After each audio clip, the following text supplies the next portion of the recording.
Olá a todos! Vamos dar início a mais uma nova videoaula. Nesta videoaula parto com o objetivo de vos explicar as reações químicas que os alcanos podem sofrer. Sendo por isso a videoaula referente à segunda parte dos alcanos, ok? Compostos hidrocarbonetos, apenas constituídos por hidrogénios e carbonos e que apenas têm ligações covalentes carbono-carbono simples e não ligações covalentes, por exemplo, duplas, como têm os alcenos, nem estrutura cíclica, como os cicloalcanos, etc, etc. Ora, vamos então para o primeiro tipo de reações. As reações dos alcanos, por não terem ligações duplas, são apenas de uma espécie, que são as reações por substituição. Contudo, há também uma reação muito importante por se tratar de um hidrocarboneto, que é a reação de combustão.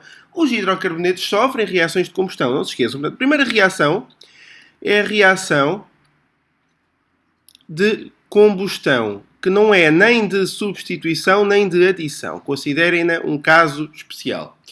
Então eu tenho um alcano, um composto de fórmula geral da família dos alcanos, portanto CnH2n mais 2, e vou fazer com que ele... Bom, isto agora tem que ser e por favor não se esqueçam, tem que ser teoria. Eu vou-lhe somar oxigênio, porque sei que uma combustão precisa de um comburente, e o comburente numa combustão é normalmente o oxigênio.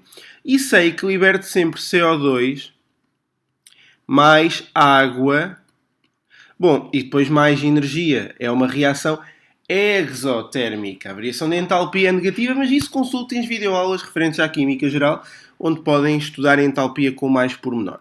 De qualquer das formas, a reação não é bem esta. A reação será sempre deste género, mas é preciso acertá-la. Ora, eu, para não perder grande tempo, vou já apresentar aqui o acerto.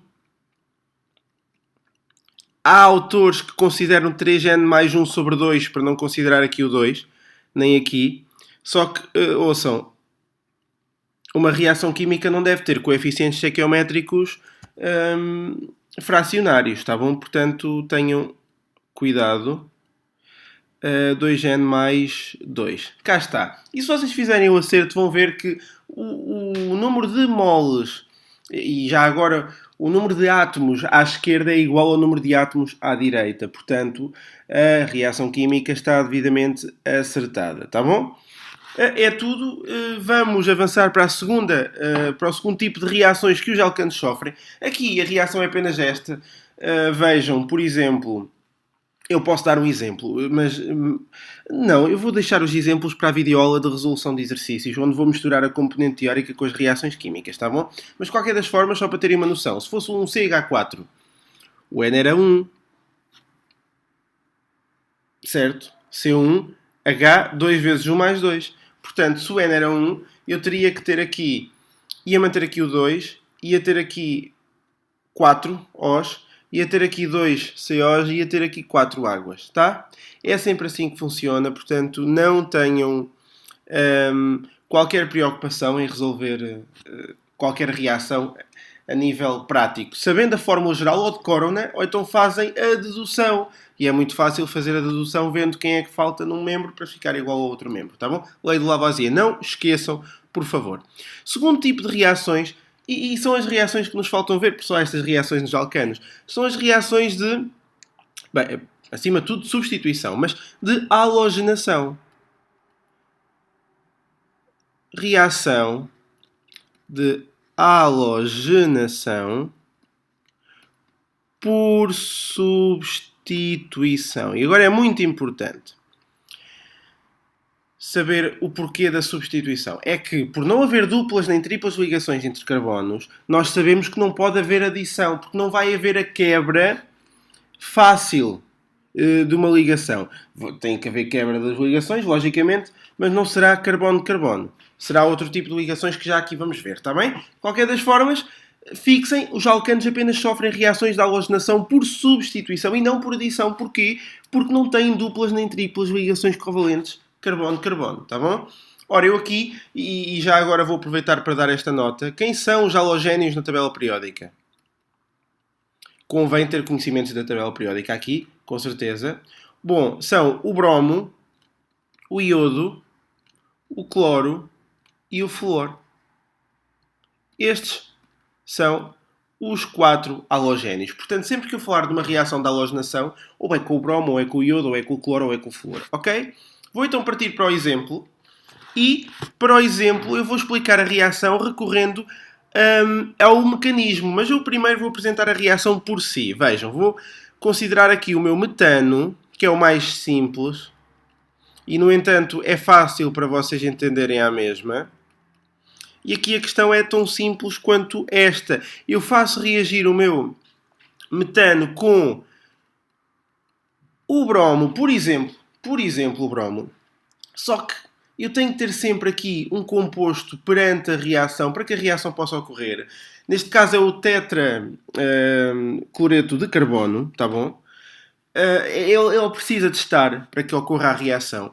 Só que não é a única condição. Nós também precisamos ter ou luz solar, devido às radiações UV, ou então temperaturas a nível laboratorial superiores a 400 graus. Vejam o que os raios ultravioleta fazem. Substituem uma temperatura que tem que ser essa superior a 400 graus. Já viram? Portanto, os raios ultravioleta acabam por ser mais práticos. Estes fatores são preponderantes para que a reação ocorra, senão a reação não ocorre. Reparem, é muito mais difícil quebrar uma ligação simples do que uma dupla. E como nós aqui estamos a substituir, parte-se do princípio que é uma reação mais difícil de acontecer, tá bom? Como resultado final vai ocorrer isso mesmo, substituição de todos os H's por BRs. Vejam, tinham H ficou um BR, tinham H ficou um BR, tinham H ficou um BR, tinham H ficou um BR. Contudo, há libertação de ácido. Portanto, como saíram 4 H's, haverá a formação de 4 ácidos bromídricos ou brometos de hidrogênio. A qualquer ácido que esteja envolvido, onde esteja envolvido um halogénio, eu chamo-lhe um haleto de hidrogênio. O ácido clorídrico é um haleto de hidrogênio, é o HCl. O ácido iodídrico, o HI. O ácido fluorídrico, o HF. E agora o ácido bromídrico também, tá bom? E é muito importante porque este ácido é muito volátil.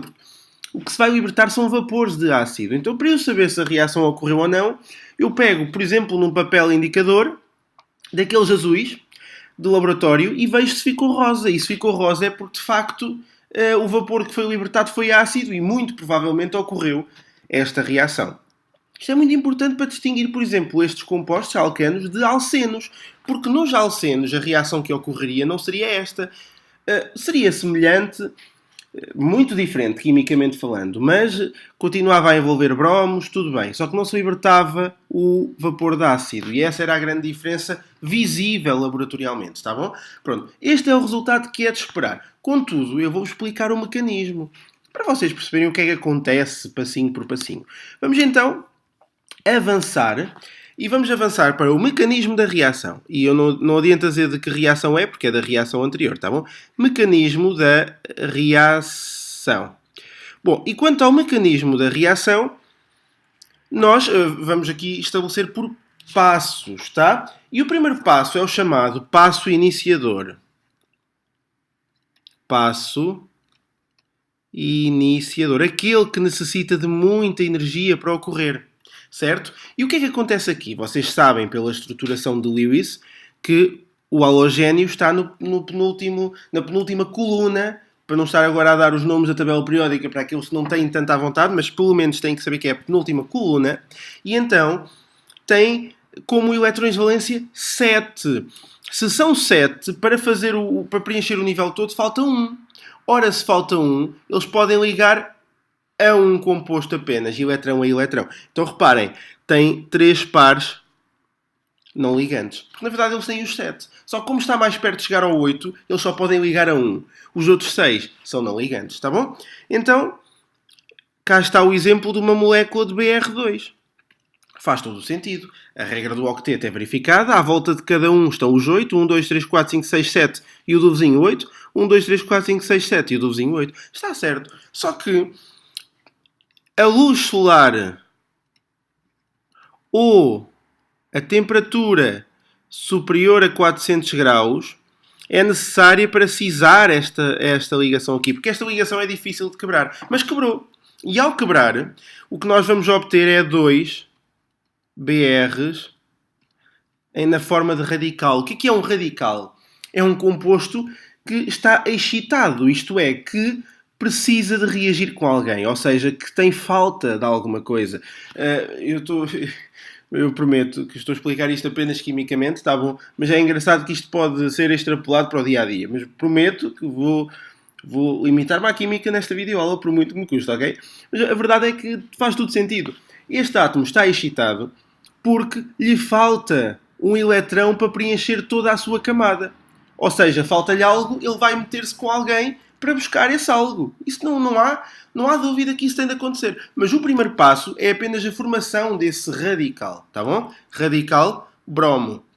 Agora, o segundo passo, e a partir daqui vamos entrar num conjunto de passos para repetidos, ou semelhante a repetidos, vamos ver, é que um destes radicais, apenas um, vai reagir com o metano. Bom, eu costumo dar aqui o exemplo, prometi que me ia limitar à química, mas é só um pequeno exemplo. Imaginem um casal estável, marido e mulher. A coisa entrou na rotina e tal. Pronto, o radical é a amante, ok? Ou o amante. Pronto. Foi lá meter-se com o casal e estragou aquilo tudo. Bom, não é que o casal fosse perfeito e a culpa fosse apenas do amante. Claro que não. A ligação carbono-hidrogênio não é a ligação mais forte do mundo. Portanto, também tem as suas facilidades de quebra, não é? Mas claramente que a culpa é deste indivíduo aqui, a que na vida real chamaríamos amante, na química chamamos radical, ok? Então, posso começar por este. Nós, quando estruturamos, quando representamos no papel, acaba por ser difícil às vezes justificar algumas coisas. Por exemplo, como é que eu justifico que é este que vai quebrar primeiro, que esta ligação e não esta, ou esta, ou esta? Ok, eu também não sei, tá bom? Mas eu também creio que não seja importante. O que é importante é saber o que acontece, o mecanismo. Agora, o que vem primeiro não é preponderante. Nestes casos, será noutros.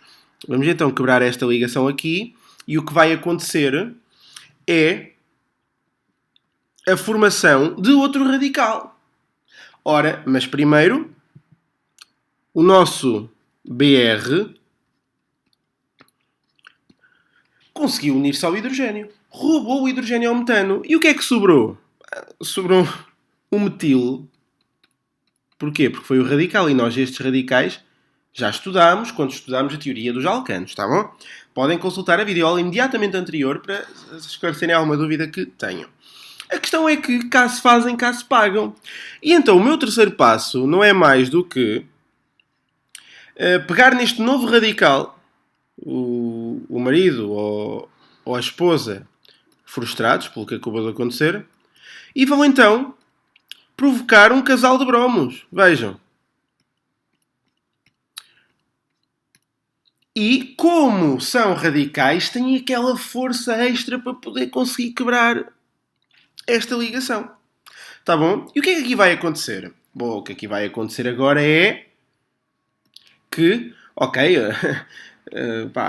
houve uma traição, mas a vida continua. E então o metano lá se refez e ficou um bromometano. Tá bom? Portanto, vejam, BR, C e H. Só que, o que é libertado? Um radical bromo. Ora, pois é, então cá vamos nós repetir a história. E tanto é repetir a história que nós não vamos chamar quarto passo, vamos chamar segundo passo linha. Para dar a entender que é a repetição do segundo passo. Ora, o que é que vai acontecer? É estes compostos que agora vão reagir, eu vou voltar a escrevê-los. E eles vão aqui reagir, reparem. Eu aqui também podia estar a escrevê-lo assim. Eu não vou ser muito rigoroso neste aspecto, tá bom? A questão é que agora vamos ter um BR C e pode vir o BR para cima. Desculpem, agora estava a fazer batota. Isto é assim, mas não é tão rápido. O que vai acontecer primeiro é, perde-se este H, eu escolhi que era aquele H que se ia perder, tudo bem, e o H vai imediatamente ter com o BR. E vejam, já é o segundo HBr que se está a formar. Eu não estou a contabilizar, mas vejam, este foi o meu primeiro HBr. Este está a ser o meu segundo HBr. Está certo? Então posso entender o quê? Posso entender que o meu terceiro passo linha é este radical a ir provocar outro casal de bromos. Portanto, terceiro passo linha, o que é que vai acontecer? Vai acontecer que este radical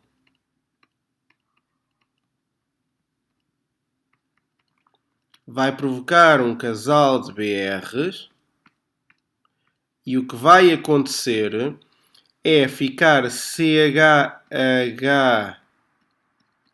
BR mais BR radical.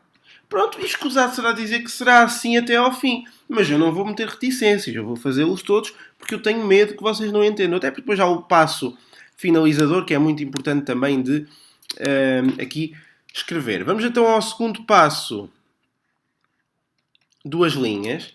E o segundo passo, duas linhas, não é mais do que voltar a escrever aquilo que já foi um completo alcano. Se repararem agora já não é bem isso. A reagir com o radical. Bom, e o que vai acontecer aqui é formar-se o ácido, terceiro ácido, mais, e agora tenho BR, aqui perdeu-se o H, pode ser agora aqui, e aqui ainda tem um H. Então o que é que vai acontecer no terceiro passo, duas linhas? No terceiro passo, duas linhas, vai acontecer que este meu radical vai agora incomodar um casal de bromos. Pronto, já perceberam que é sempre o mesmo género a partir de agora. Portanto, o que vai acontecer é, há uma cisão desta ligação e vou ter um BR, BR, H, BR, mais o radical bromo. E agora esta vai-se ocorrer novamente. Vejam que é o segundo passo, três linhas. E o segundo passo, três linhas, não é mais do que verificar que passo a ter BRC, BR, um pontinho aqui, BR. O pontinho ainda não é aqui. É só a seguir, atenção. Mais o meu radical, e agora sim vai-se formar exatamente isso. BRC, BR, pontinho, BR. Mais o BRH ou o HBr. Tá? Outro ácido bromídrico. O quarto, que era o que faltava. A partir daqui, vocês dizem, então agora é o terceiro passo, três linhas. Não, não. Agora é o passo finalizador, que é o passo chamado passo X. Passo finalizador. E agora isto pode parecer estranho, mas eu vou dizer que ocorre no fim. Ok, que ocorre quando não há mais hidrogénios. Então o que é que acontece? E neste passo X? Bom, neste passo X acontece o óbvio. Acontece que o meu radical, que não podia continuar a radical, e como eu até já vos mostrei o resultado, vocês já deviam estar a contar que isso não iria ficar assim, não é? BR. Isto vai originar BRC, BR, mais outro radical bromo. Só que este radical não vai agora fazer mais nada. Porquê? Porque ele não vai afetar ligações carbono-bromo. Só afetava as ligações carbono-hidrogênio, que eram mais fracas. Tá bom? Agora é assim, pronto, e este radical depois vai ficar para reagir com outra coisa qualquer, mas o que me interessa aqui é que o meu composto foi formado. No entanto, também existe o passo U. E isto é preciso ter muita atenção. O passo U é quando, por algum motivo, os radicais bromo se cruzam e reagem entre si. E se assim for, acabou a reação. E este passo não precisa acontecer no fim. Passo que pode ocorrer durante durante a reação. Muita atenção! O passo X é quando todos os passos se desenvolvem e no fim há a necessidade de fechar a molécula e fica o radical livre. Até porque este radical livre há de criar mais problemas. Mas como não é a nossa molécula, para nós o mecanismo terminou. Porque era o mecanismo de substituição do nosso alcano. Não terminou de certeza a reação química do bromo, mas isso é com ele. Agora, quando queremos fazer uma substituição no alcano e ela não se faz na totalidade, é porque o passo U aconteceu. Está certo? Muita atenção quanto a isso. Pronto, e quanto às reações dos alcanos, são apenas estas. Eu podia ter aqui dado o exemplo do cloro, do iodo ou do flúor, porque todos são halogénios, mas dei do bromo. Fica aqui o exemplo. Agora, porque fica bem mencionar isto, a nível laboratorial, é muito importante saber que esta reação se torna pertinente para o estudo de quem lá está. Porque como é que eu vejo se esta reação ocorreu ou não em laboratório? Ora, então vamos lá, e para terminar, sinais de reação entre um alcano e o bromo.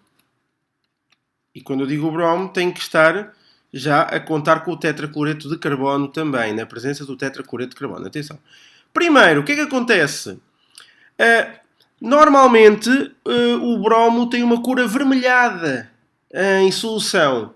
Tá bom? E nós deixamos de ver esse vermelho intenso. Portanto, deixar de ver o vermelho ou vermelho, não vou ser esquisito, intenso do bromo, acabando por ficar incolor. Tá bom? Este é logo um sinal. O segundo sinal é, lá está, a visualização da libertação de um gás. Visualização da libertação de um gás, que será o gás HBr, assim é que é. E porquê? Porquê que isto é importante? Sendo sinal de que ele se forma, não é? Visualização da libertação de um gás HBr, sendo isso o sinal de que ele se formou. Basta deixar assim. Agora, último passo. Porque é assim, vocês perguntam-me, então, mas o gás é o HBr, porquê? Porque é que não é outro gás qualquer? Então vamos confirmar. Porque houve a libertação de um gás, ponto. Era o HBr? Então, com licença, se calhar fica melhor deixar só gás, é verdade. Visualização da libertação de um gás. Que gás foi? É esse agora o meu terceiro passo. Para isso, usar papel tournesol azul. Desculpem que tournesol é com S. Tournesol azul, que é o chamado indicador. E esperar que ele fique rosa, avermelhado, uma cor assim, não é? Para provar que esse gás é mesmo um ácido. É mesmo um ácido, sendo, neste caso, o ácido bromídrico, HBr. Ok? E assim estamos perante os sinais evidenciados por uma reação por substituição de halogenação de um alcano. Tá bom? E é só. Espero que tenham entendido. Espero que tenham gostado do vídeo e da matéria em si, porque quem tem que a fazer na universidade tem mesmo que gostar, porque isto, para quem não gosta, é muito doloroso. E pronto, e é só. Não se esqueçam de classificar o vídeo. Já sabem onde me encontrar, caso tenham alguma dúvida adicional ou se detectarem algum erro no vídeo, tá bom? Portanto, é tudo. Espero que tenham muito sucesso no vosso estudo. E é só. Um forte abraço químico a todos. Adeus!